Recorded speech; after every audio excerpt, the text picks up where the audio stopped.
ततश्च कुर्वे सदा हृदि गुरुं करुणाकराख्यं लक्ष्मीनाथसमारम्भां नाथयामुनमध्यमाम् अस्मदाचार्यपर्यन्तां वन्दे गुरुपरम्परां यो नित्यमच्युतपदाम्बुजयुग्मरुक्मव्यामोहतस्तदितराणि गृह्णाय मेने अस्मद्गुरोर्भगवतोऽस्य दयैकसिन्धोः रामानुजस्य चरणौ शरणं प्रपद्ये मातापिता युवतयस्तनया विभूतिः सर्वं यदेव नियमेन मदन्वयानाम् आद्यस्य नः कुलपतेर्वकुलाभिरामं श्रीमत्तदङ्घ्रियुगलं प्रणमामि मूर्ध्ना भूतं सरश्च महदाह्वय भट्टनाथ श्रीभक्तिसारकुलशेखरयोगिवाहान् भक्ताङ्घ्रिरेणुपरकालयतीन्द्रमिश्रान् श्रीमत्पराङ्कुशमुनिं प्रणतोऽस्मि नित्यम् श्रीमान् वेङ्कटनाथार्यः कवितार्किककेसरी वेदान्ताचार्यवर्यो मे सन्निधत्तां सदा हृदि. A quick recap of the previous lecture. We saw about how Andal was taking the garland and wearing it every day, how her father worried about it, but how it was declared that it is not wrong. We have been following the explanation given in Muvairapadi, and we have been going through the story of Andal. So we went through, after that, we went through the concept of offering itself. What should you offer? Why should you offer? What does it really mean? There are people who make fun of the offering of hair at Tirupati, for example. They say, do you know how big a business it is? Tirupati exports so much hair, it makes so much money. What these people do not understand is that it is not to make money that Tirupati is asking for donating the hair. Since forever, the giving away of hair has been happening at Tirupati.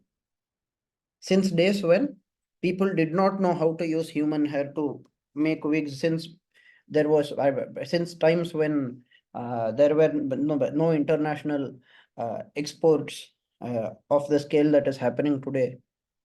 Since a very long time it has been happening. The original intent there is to please Bhagavan. To please Bhagavan, there are many ways. Some ways are sattvic, some ways are rajasic, some ways are tamasic. Sattvic ways are those that are prescribed in the scriptures. They are dharmic, they do not harm you in any way. Yet, because the scripture has said so, you are offering. For example, a very simple example, patram pushpam phalam toya, right? Yo me bhaktya prayachati. So, with bhakti, whoever offers flowers, Periyalvar offered flower garlands to Bhagavan. These things, they do not really harm us, right? Is it going to harm you to just offer some flower or to offer a tulasi leaf or to offer water, something like that? It is not going to harm us. These are sattvic ways, absolutely sattvic ways. Nama Sankirtana, reciting the names of Bhagavan. We are going to see Tirupavai. One of the many things it teaches is the greatness of calling out the names of Bhagavan also. And Andal herself does it so many times, right? In so many different ways, she keeps addressing Bhagavan. So, these are sattvic. Then there is a rajasic type of offering. Then there is tamasic also, depending on how exactly you offer. It is somewhat similar to, see, in a way, it could be compared with how dana is described in Bhagavad Gita. Dana, sattvika dana, rajasa dana, tamasa dana is described. That is one way of classifying. We could compare this with the concept of dana mentioned there. There, the dana is different. Dana is different from offering to Bhagavan. But anyway, the second type is where you classify it on the basis of how good it is really going to be for you. How do you really offer? If I want to please Bhagavan, suppose I have an enemy, there is a person I don't like. Let us say I don't like my older brother. I don't have an older brother in reality. I'm just saying. Let us say I have an older brother. He is going to become the king. I don't want him to become the king. I hate him. I want to become the king, but I'm also a great bhakta. What do? I go trick him, capture him, and decide to give him as an offering to Bhagavan. Will this be counted as a proper offering? I may have 100% bhakti. I may have 100% bhakti. I may not be trying to cheat Bhagavan. I may not be using the offering as an excuse to kill my brother. I would anyway want to kill my brother. I want to please Bhagavan, and therefore I am offering my brother in sacrifice. Suppose I do that. Would it ever count as a proper offering? It wouldn't. Is it Shastriya? No. Is it Dharmika? No. Is bhakti involved? Yes. So just because there is bhakti, I want to offer something to please him. And I'm offering something that I don't like. I don't like my brother. Therefore, I give my brother away in Narabali. What am I doing? Am I doing something great? No. There is another kind. For example, the one that we see in Harivamsha. The story of Ghantakarna. Ghantakarna was a Pishacha. After he was taught Krishna Bhakti by Lord Shiva, Ghantakarna went to meet Krishna. He saw Krishna also. Shiva guided him. He said, you will find Krishna here. He met Krishna. He wanted to offer something to Krishna. With a pure heart, Ghantakarna looked around. He saw a Brahmana sleeping. Immediately, Ghantakarna beat that Brahmana. That Brahmana died. Fresh meat was offered to Krishna. Fresh human Brahmin meat was offered by Ghantakarna. In this case, Ghantakarna was not offering any of his enemies. He only thought, what do I eat when I am hungry? I eat humans. What do I consider to be the best meat? I consider fresh human meat to be the best food. Whatever I consider to be the best, I will offer it to Bhagavan. In that way, Ghantakarna thought. So whatever he considered to be the very best is what was offered by Ghantakarna. Therefore, this is different from the previous example that we saw. Yet, here too, it is ashastriya. Shastras do not allow you to offer in this way. Krishna revived the life of the Brahmana. He appreciated the bhakti of Ghantakarna, but Ghantakarna did this because whatever is the best that I know to offer, I am offering to you, O Krishna. In that way, he offered. So, despite his Atyanta Bhakti, whatever was offered was not Sattvika. We have many other examples. In Shaivism, in Tamil Shaivism, they talk about the story of Kannappa Nayanar. What did he do? How did he get the name Kannappa? He saw the Shivalinga bleeding. It was some Leela played by Shiva. Seeing it bleeding, he decided to offer his own eyes. He did not know how to stop it. Out of great emotion, oh no, how do I stop it from bleeding? I have to do something. Atyanta Bhakti. He had so much bhakti towards Lord Shiva that he offered his own eyes. But there it was a Leela. Shiva intentionally made it happen so that this Nayanar would offer his own eyes, and therefore he would be praised and remembered by the people in the future. Do the Shaivas say you can go pluck your rice and offer to Shivalinga? They don't say so. Why don't they say so? That imitation will not count. Even if you have pure bhakti, how do I show pure bhakti? Can I pluck, if I am a pure Shaiva, can I pluck my eyes and offer to Shiva? No. Why? Because the scriptures that they acknowledge, they talk about specific ways of worship. They also say this is fine, this is not fine. So the common man is not allowed to do it. Krishna said in Gita, Yadyad acharati shrestha tattadevetaro naraha sa yat pramanam kurute lokas tadanu vartate. Krishna said, whatever the Shrestha does, whatever the foremost person does, whatever the greatest person does, that is what the other people are also going to do. So yat pramanam kurute, whatever example is set, whatever norm is set by that person, lokas tadanu vartate, the entire world is going to follow only that. Yet, we should understand that despite having Shrestha Bhakti, certain people did certain things which are exceptional. We cannot go and blindly imitate them. So when to imitate and when not to imitate should also be known to us.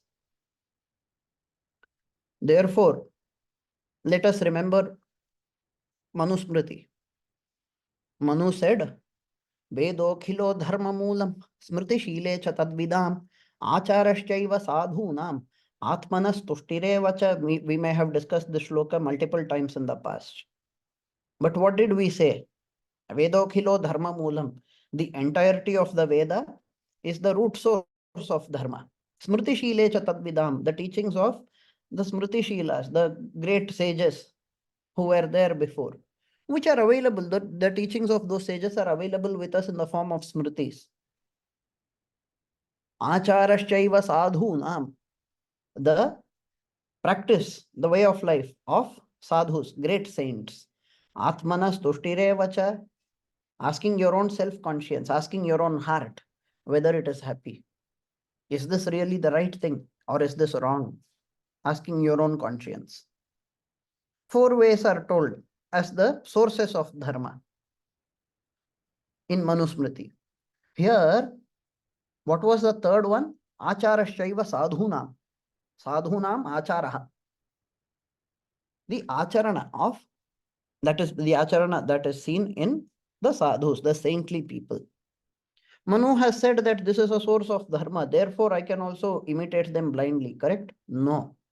The implication of the shloka is that in the ideal case, you should know what all the Vedas have taught. Vedokhilo dharma moolam, why has that been said first? Because that is the primary source of dharma. The Vedic scriptures are the primary sources of dharma. Just give me a second.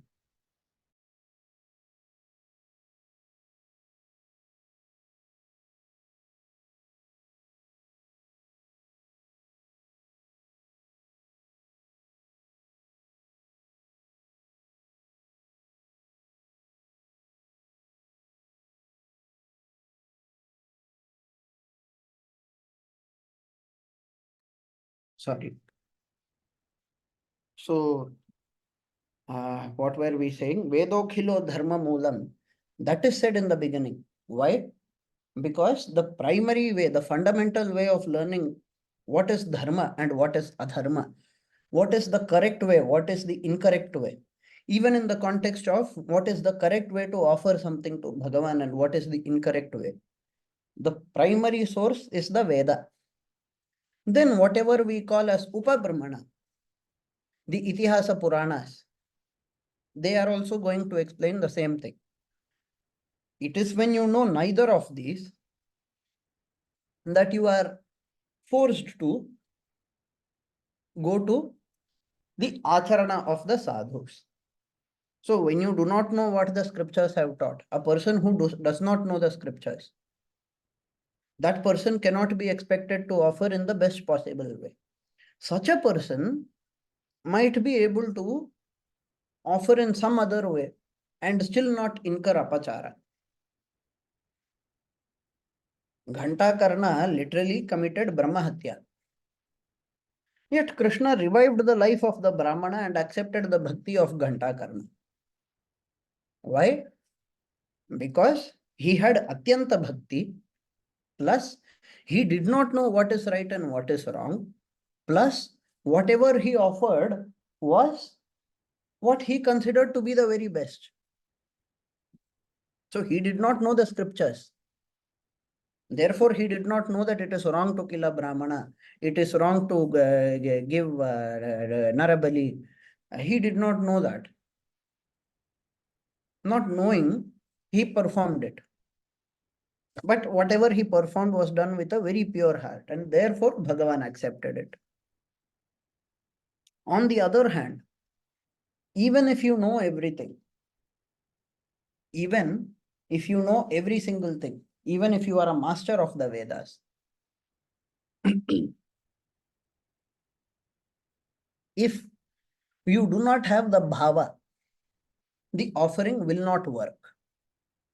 Do we have examples of that? Yes, we have examples in the scriptures. We have the story of Indra once getting unhappy with Brihaspati. Indra had some argument with Brihaspati. Brihaspati stopped performing yajnas for the Devas. The Devas wanted a replacement because Brihaspati is no longer going to hell. Who shall we hire? This Brihaspati is a very old man. He is old school. Let us find someone young and energetic, a young Brahmana, a very energetic guy who is super capable, master of the Vedas. We'll keep him. He will definitely work well for us. That is what they thought. They hired such a person as well. But this guy, unknown to them, he had a soft corner for the Asuras. He did not teach any secret of Devaloka to the Asuras. He did not go and help the Asuras to directly win the battle or anything. But when he was supposed to perform the yajna, we should remember how do the Devas fill their stomachs? They don't eat normal food, right? Whatever is offered in yajna is what fills their stomach. Now, this young fellow, he is performing yajna. He is supposed to offer to Indra.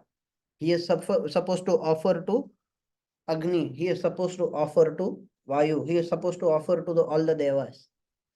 But whenever he talks about offering to the Devas, whenever he chants those mantras, instead of thinking about the Devas, he thinks about the Asuras. Oh, I am offering food to the Devas. They are going to get their stomachs filled. What about my family members, the Asuras? What about my people? They are going to suffer. They are not in a very good condition. What is going to happen to them? How are they? I don't even know how they are. I can't even ask them how they are. In this way, he chanted the correct mantras. He performed the ritual perfectly. But in his mind, he did not have the focus in what he was doing. He did not think, I am offering to Indra. He did not think that way. He thought about the Asuras. And therefore, the Devas went hungry. Despite him offering perfectly, the offering did not work. They checked also. He is reciting the perfect mantras. He is doing the rituals perfectly. Inside his mind, it was not perfect, and therefore the offering did not work. This mind is extremely important. Mana eva manushyanam karanam bandha mokshayoho, we say. Also in the Gita, where it is said, Atmaiva atmano bandhu, Atmaiva ripur atmanaha. There, Atmaiva atmano bandhu. Atma there, Bhagavad Ramanuja translates it as the mind. He says, mind is Atma's bandhu, mind is Atma's ripu. It is your closest relative which will help you. It is also the greatest enemy if you use it in the wrong way. So that mind, that bhava is extremely important. We say bhavagrahi janardanaha, but does it mean we can keep making mistakes? It does not mean that we can keep making mistakes. We should try to improve. If without knowledge, I say Vishnaya Namaha instead of Vishnave Namaha, Bhagavan is Bhavagrahi. He will understand my Bhava and he will give the Phala. Correct? Nama ityevam arthancha ubhayostu samam phalam. It will be the same Phala to say Vishnave Namaha or Vishnaya Namaha. If I do not know that it is Vishnave Namaha, it will be the same Phala. But once I learn that saying Vishnaya Namaha is wrong, once I learn that only Vishnave Namaha is correct, after that I should change and adopt Vishnave Namaha. If after learning my mistake also, I continue to perform the mistake, saying, no, in the past I said Vishnaya Namaha, Bhagavan was pleased. Now I know the truth, now I know the scripture, but I don't want to change. If I say that way, I will not get the phala. So once you learn the mistake, you should correct yourself. This is what Krishna also made Ghantakarna to do. Ghantakarna lived a sattvic lifestyle, and at the end of his life, Krishna granted him moksha. So, this story that is said in the scriptures, it teaches us a lot of things. What we learned about offering in the previous class, in this class I am completing by saying that whatever we offer has to be sattvic, it should be shastriya. If you do not have the knowledge of what is in accordance to the shastras and what is not, maybe you offer incorrectly, maybe you make a mistake, Bhagavan will forgive you. But once you know what is right, you have to follow what is right. But is that which is right a very difficult thing to do? Not necessarily. We saw in the previous class itself. It is not that difficult to please Bhagavan. Bhagavan is very, very easy to be pleased. Then we saw about Andal's marriage with Bhagavan. We did not discuss it in great detail. We did not talk about the entire story of how everything happened. There are many upanyasas, very beautiful upanyasas, how beautifully they described what happened, how each step happened, and so on. This is a course on Vishishtadvaitha. I have to somehow or the other continuously connected to the concept, and therefore the stories are not being presented in a completely descriptive manner. However, we will see a little more. We'll see a few more details about what Andal did. So Andal had performed a vrata. Before her marriage, she performed a vrata. This vrata is what is discussed in Tirupavai. She performed a vrata in the holy month of Margazhi. This was performed by her in order to marry Bhagavan himself. We know that to get Bhagavan or to get a husband as good as Bhagavan, there are prayers, mantras, and so on that are done. She performed a particular vrata. This vrata, it is a proper Vaishnava vrata only, not to be confused with some other vrata, which is many times wrongly attributed. Now, she performed the vrata every day. And she did not do it just by herself. She also asked her friends to start doing it. That is what we see in the Tirupavai. She goes from house to house. She calls out her friends. early in the morning. She asks, "Why are you sleeping? What sort of great sleep is this?" She asks the mother of the child, "Can't your daughter reply? Is she deaf?" What is she trying to do? She is trying to wake people up, get them ready, and early in the morning perform the vrata. There is a story of Periyalvar asking Andal what kind of husband she really wanted. This is explained in the Muvairapadi. So, Andal, knowing fully about the concept of Bhagavan, was fully attracted to him. Like how in Vishnu Purana it is said, Dushtakaliyatishthatra Krishno hamiti chapara Bahuma sphotya Krishnasya Hilaya sarpamadade. That Kaliya, Naga, it is being addressed. Stand here itself. I am Krishna. One Gopi is telling, "O Kaliya, you stand here itself.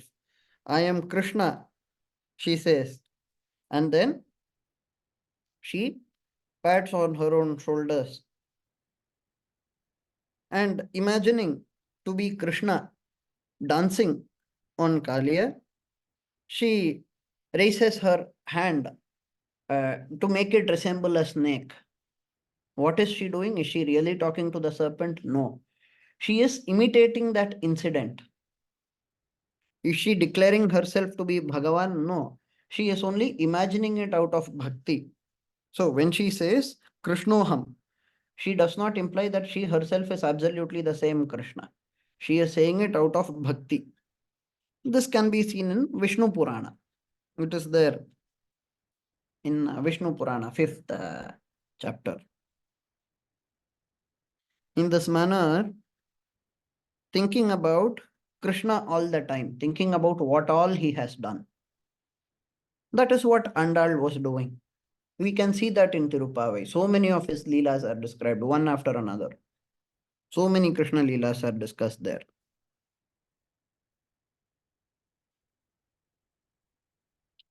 We see that Periyalvar, having seen how interested she was in Krishna Leelas and everything, he once asked her,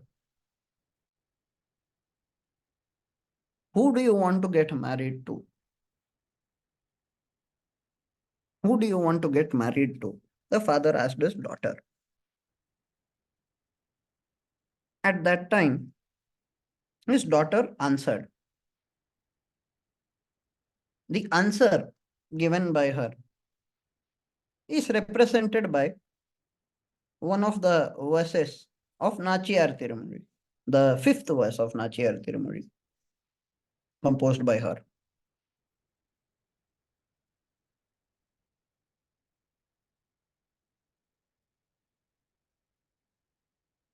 There are great Brahmanas. The Brahmanas, what do? They please the Devas. How? By offering the Havir Bhaga. We discussed this just a few minutes back. The Devatas, their stomachs get filled by the offerings of the rituals in yajnas. So, Havis is offered by Brahmanas to the Devas. The Devas are born very great, right? We are talking about the Janma Devatas, not the Karma Devatas. Those who are born Devatas. They are living in Swarga. But one imagine the Brahmanas are offering How is to the devatas? A fox comes by. It is some forest area, some green place they are doing. Some setting like where Vishwamitra and the other rishis were performing yajna. Imagine that kind of a place. Now suppose a fox comes and snatches it away and runs away and it keeps smelling it.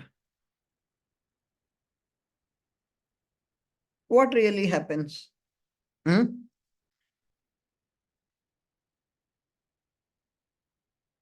Bhagavan has the chakra, he has the shankha.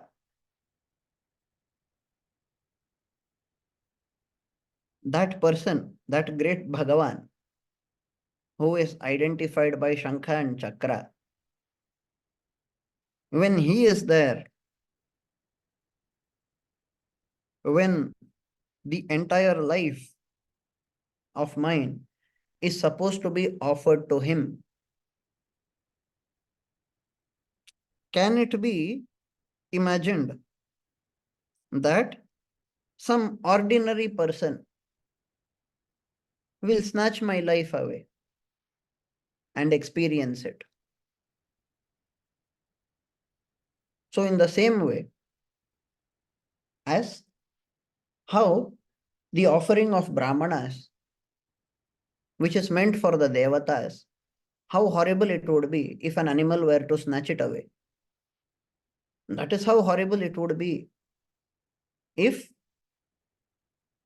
I, who am a property of Bhagavan alone, am taken away by some ordinary human. This is expressed by Andal in Nachiyar Tirumozhi. And the response that she gave to her father was similar to that.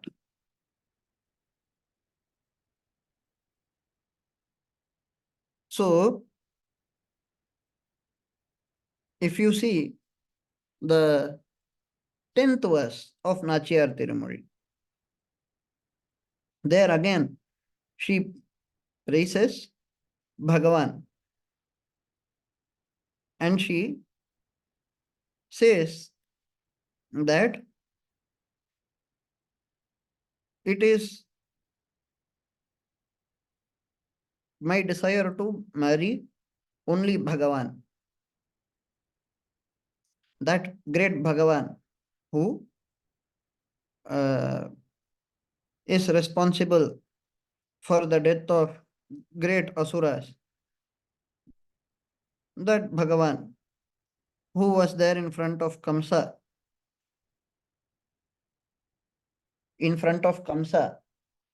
what all did he do? He very casually took and twisted and pulled the tusk of a mighty elephant in front of Kamsa. He fights with elephants, he fights with people, he kills Kamsa. That is how the event is described. So that great Bhagavan who is all powerful, his leelas are described. And she says, it is to him that I will go. So her desire is to go to him to attain his feet. The Alvar, on hearing the words of Andal, he is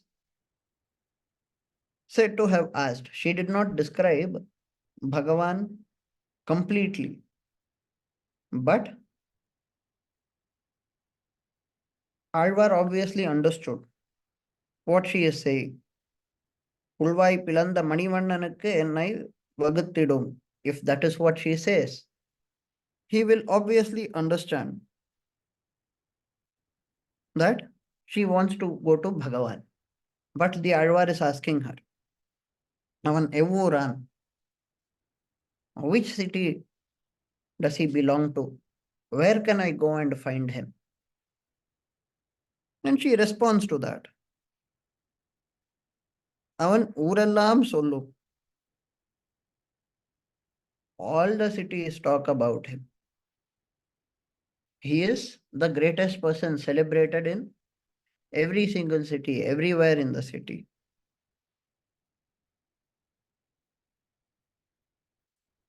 Then the Alvar is asked by Andal, why don't you tell me all of his greatest cities? Avan Urellam Sollu. You tell me all the great cities where he resides. The Alvar, he answers. He starts by listing the Divya Deshas. He talks about the greatness of all the Divya Deshas. So in Sri Vaishnavism, we acknowledge 108 Divya Deshas. One of that is Kshira Sagara, one of that is Sri Vaikuntha. Those two we cannot see on earth, they are not on earth. 106 are on earth, out of which one is in Nepal, 105 are in India. But all the 108 Divya Deshas are explained by the Alvar. He says this is where he resides, that is where he resides. In this place, he resides by this name. In this form, this is the story. He explains everything. Then,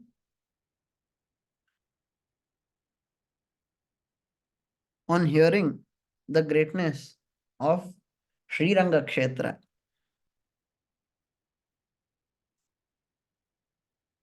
Andal suddenly starts feeling shy. She blushes, and then, after enjoying Sri Ranga Mahatmya, she declares that it is to Sri Ranganatha that she wants to get married. How is this going to be possible? The Alvar is thinking. How is it going to be possible that my daughter is going to marry Bhagavan? Hmm?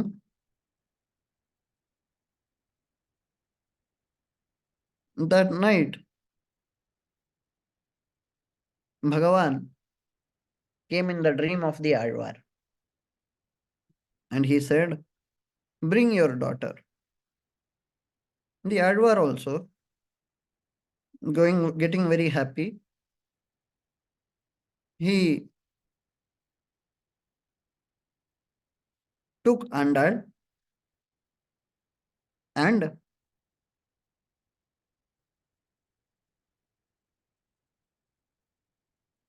there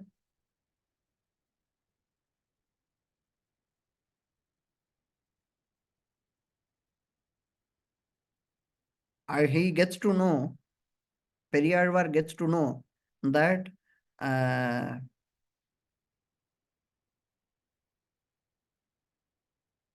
his relatives and other people, they have also got similar dreams and they have also been invited for the event. So they also go to Srivilliputtur. They go to the Alvar and they tell him about the Vaibhava. The Alvar decides that yes, this is definitely Bhagavad Sankalpa. Bhagavan really wants to make my daughter's wishes come true. Therefore, he decides that it should be done. So he takes her on a palanquin. He takes her to the grand temple and then in front of everybody, Andal goes near Ranganatha and she disappears. She is a perfect match for him. Looking at her along with Ranganatha, everybody rejoices.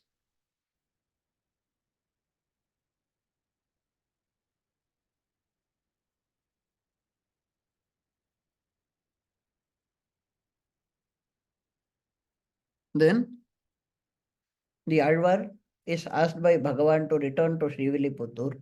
He returns to Srivilliputtur and thinking about the great Kataksha that he has had, he remains happy for the rest of his life. He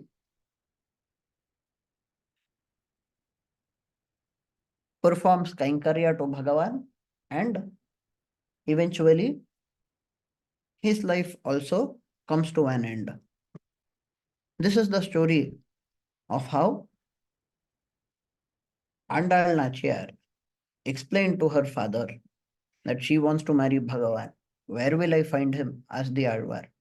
She said, he is celebrated everywhere, but you tell me his greatest places. And the Alvar listed the Divya Deshas.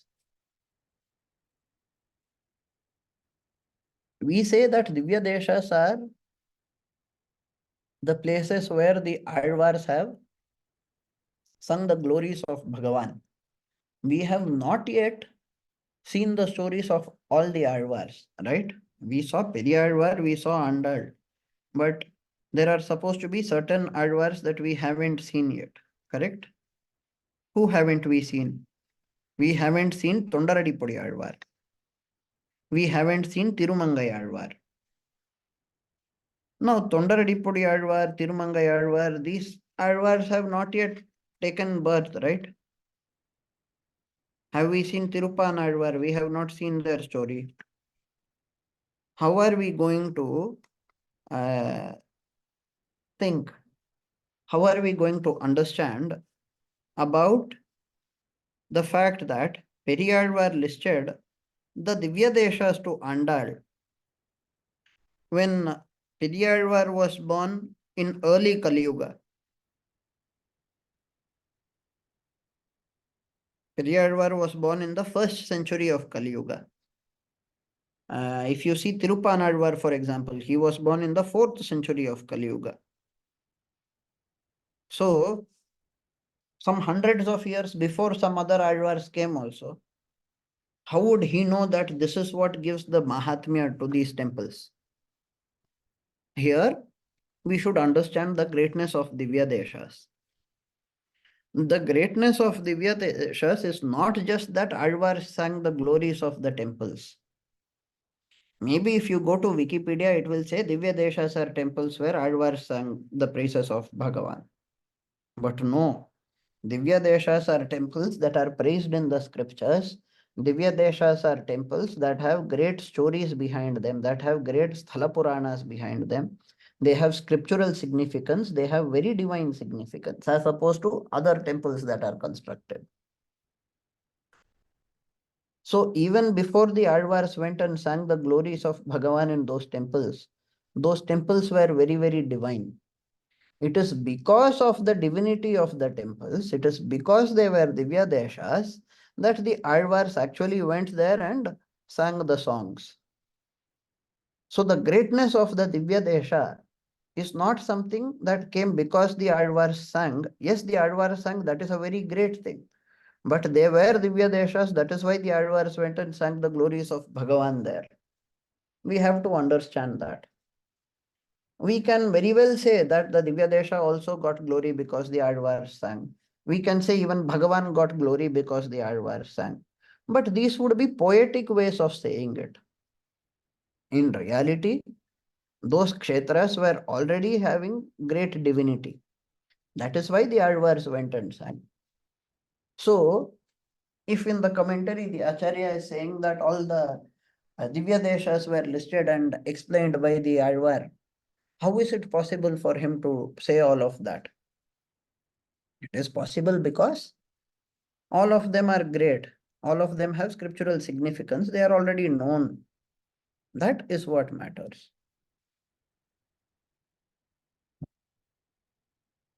So, the last thing for today's lecture, we will see about the greatness of Tirupavai. Some great concepts that have been taught in the Tirupavai. Firstly, we said that Tirupavai acts like a seed, right? Vedam anaithakum vittagum, we said. it acts like a seed from which the entire tree called the Veda is coming. It contains, like how the seed contains the entire tree, the Tirupavai contains the entirety of the Vedic teachings that we really need. The teachings that we need from the Vedas are all there in the Tirupavai.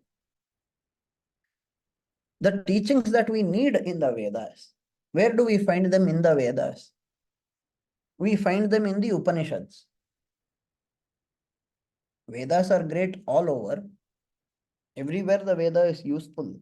But the most important part, the very purpose of life, the nature of the Jiva, all such things, they are taught by the Upanishads. Many people say that Upanishads are different from the Vedas. But Upanishads are not different from the Vedas. You have Samhita, Brahmana, Aranyaka, Upanishad, all the four are parts of the Veda only. Upanishad is 100% part of the Veda. We should remember that. That is why great acharyas, all the popular acharyas, you see Shankaracharya, Ramanujacharya, Madhvacharya, whoever, many times when citing the Upanishad, they will say something like Shrutishcha, Shrutehe, something like that they will say. They say Shruti has said this. Shruti meaning Veda. But what would they actually be quoting? They would be quoting the Upanishad. So, Upanishad is part of Veda. We should be clear there. Whatever the Upanishad taught, whatever Bhagavad Gita taught, whatever the Brahma Sutras, also called the Vedanta Sutras, whatever they taught, we call it as Prasthanatrayi and we celebrate it, right? That exact same thing has been taught in Tirupavai by Andal. It teaches the concept of satsanga, how she goes and asks her friends also to join her. Today, especially in Kali Yuga, it is extremely important for us. No matter how much scripture we learn, if we do not have association with Bhagavatas, if we do not have association with Satpurushas, we might not be able to live life in the dharmic way. We might listen to some lecture every day. Some great acharya is coming and giving lecture. These days, so many are available on YouTube itself. We think, oh, how great it is. Oh, this is dharma. This is bhakti. All of that we learn. But to encourage ourselves, we need satsanga. If everywhere I meet only bad people, evil people, I go to the office, I have only evil people around me. I go to college, I have only evil students around me. Then what do we do? Yesterday, I was listening to some people talk. They were asking each other, how did you celebrate Holi? How do people celebrate Holi? They throw colors on each other, right? No, here I heard them saying they threw eggs at each other and they went and partied and drank and so on. It was not so pleasing to hear. They have clearly celebrated. They have celebrated the day, but they have not celebrated it appropriately, right? When will you get to celebrate appropriately? That how do you go unite and then enjoy? You can unitedly enjoy only if all of you have the same mindset. Only if all of you decide to do the same thing. And that thing has to be dharmic. That thing has to be sattvic. For that, you need satsanga. Nama Sankirtana, reciting the names of Bhagavan, that is praised in Tirupavai. I already said it. Giving offerings to Bhagavan, performing vrata for Bhagavan, surrendering to Bhagavan, acknowledging that He alone is the one who gives us moksha. I cannot get it by myself. My friend cannot give me. Namam rakshanti mitrani, nahi rakshanti bandhavaha. My friends do not protect me. My relatives also do not protect me. Only one person protects me in reality. That person is Bhagavan. Raksha karoti sa eva. Hence Deshika said, Tvai rakshati rakshakaih kimanyaihi. Tvai cha rakshati rakshakaih kimanyaihi. When you are protecting, what is the point of having other people to protect? Nobody can protect me. When Bhagavan himself is protecting me, other protectors are useless. Like how in front of the sun, the stars are useless. Other stars are useless. They can't give light. You can't even see them. When Bhagavan is not protecting, then what is the point of having other people to protect? It is all useless only, right? Brahma Swayambhu Chaturana Rudras Trinetras Tripurantako va Indro Mahendra Suranayako va Tratum na Shakta Yudhirama Vadyam.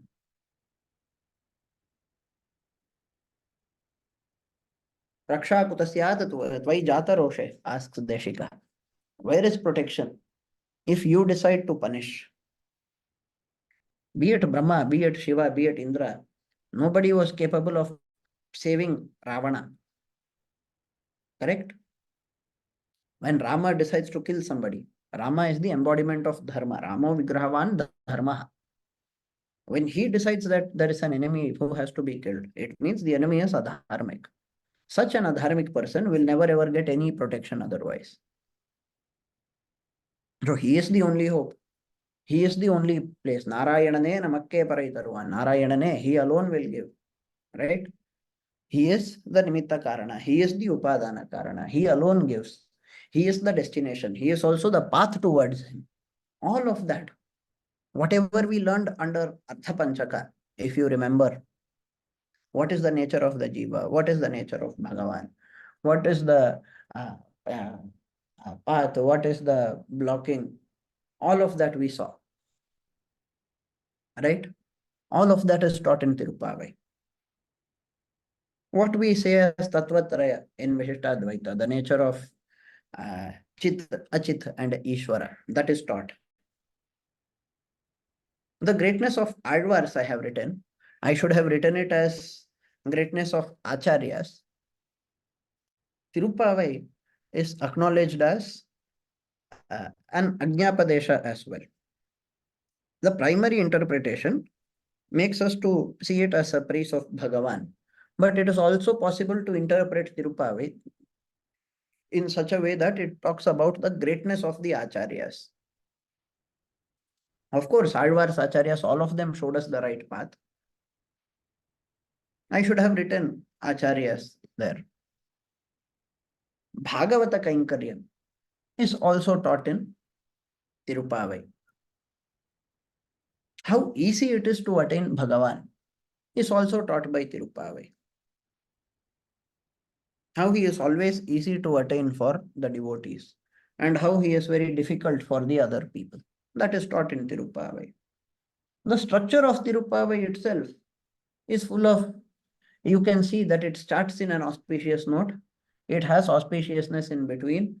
It ends in an auspicious note. You look at Tirupavai, it will start in an auspicious way. It will end in an auspicious way. That is how Tirupavai is composed. The auspiciousness is something that we should always have. We should always think about it. You know, there is the Sankhya Karika. How does it start? Dukkhatrayabhigata. The first shloka, the very beginning, it starts with the word dukkha. Dukkhatrayabhigata, it says. We do not do that traditionally. We always start with Mangala shloka. That is what we say, right? We start with something very positive for auspiciousness. So, Tirupavai is very auspicious. It talks about the auspicious Bhagavan, who is supremely auspicious. And it teaches us how to attain that auspicious Bhagavan and get eternal auspiciousness in our lives. Many things can be said about Tirupavai. When we have said that it is the essence of the Vedas, then all the greatness that is attributed to the Vedas can also be attributed to Tirupavai, right? So we could go on and on, but for now we are restricting. let us conclude today's class here. If there is any question, please feel free to ask. Thank you. No questions. It was very engrossing. I have something to say. I had earlier asked about that Tamarapu and Kili's Ah. significance. So please, in one Yes, of the yes, yes. classes, please let I us know. totally forgot. If you Yeah. want the answer quickly, I will send it through Swati ji. Or if it is not possible, I will definitely take time to explain it in the next class. Yes, that would be better because all can share, no? And Yes. we can make, yes, So that would be we'll do better. one thing. I will start the next class with that itself. Oh, that's wonderful. Ramanandring. Thank you for attending, and thank you for reminding. It is my problem. I have forgotten. I'm Yeah. sorry for that. No problem. No problem. Definitely. Yeah, thank you.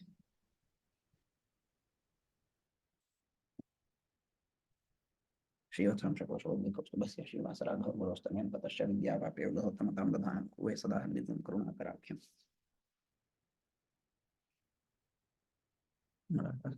Acharya प्रणमैः सर्वैश्च पूर्वैराचार्यैः सत्कृपायास्मन्